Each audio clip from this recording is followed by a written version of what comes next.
Monsinjur Anton Tewma issa huwa uffiċjalment id-disa Isqof ta' Djoċesi ta' Għawdex.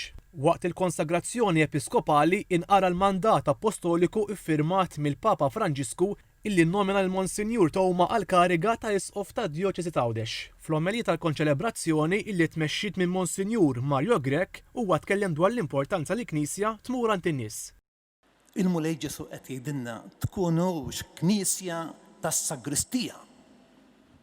Tkunux knisja li tingħala fis-sowr tal-bini tagħkom. Imma kunu dik li jgħidilha l-Papa Franġisku knisja li toħroġ.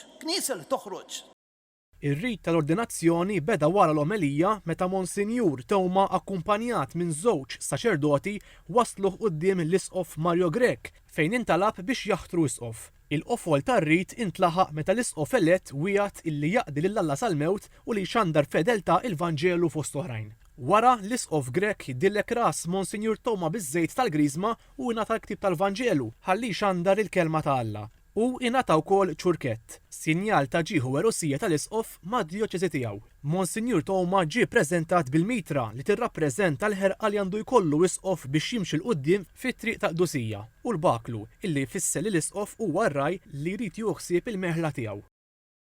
M'hemmx aħbar isbaħ, m'hemmx mod aħjar kif titkellem dwar il-persuna umana minn dak li hemm fil-Vanġelu. M'hemmx mod isbaħ u aħjar. U kull wieħed u kull waħda minna li qegħdin hawn ġew għandna dritt li niskopru dan is-sabiħ imma għandna wkoll id-dmejr li dan is-sabiħ li niskopru li skoprejtu ħafna minnkom inwassluh il-barra u ma nħalluhx għalina biss.